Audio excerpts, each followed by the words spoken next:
Aaron, braf i fod nôl gyda Cymru? Fi'n hapus i fod yn ôl.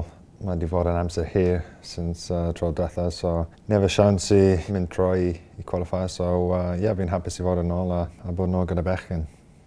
Ti wedi gadael Arsenal wrth gwrs, ti efo Juventus yn yr Eidal rwan. So ydy ti a'r teulu yn setlo lawr yno?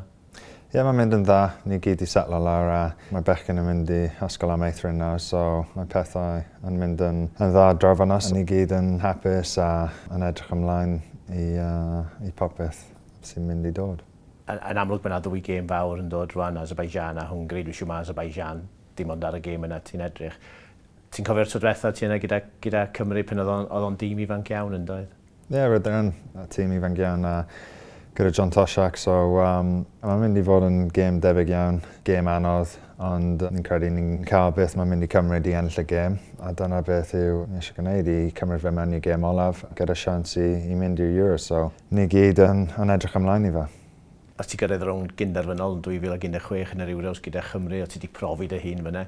Ydy o rhywbeth sy'n ti dal ar dan, ti dal eisiau bod yna flwyddyn nesaf gyda Chymru yn yr Euros? Wrth gwrs fi'n edrych ymlaen i'r wythnos yma, ni'n gwybod beth ni fod gwneud. Ni'n cael amser gwych yna yn Ffrainc, so fi eisiau gwneud hwnna eto. Ni'n cael siawns dda iawn i gwneud hwnna'n posib, so gobeithio ni'n gallu ennill y ddau gêm, rhywbeth i dathlu ar dydd Mawrth. Gobeithio wir, Aaron. Diolch. Diolch.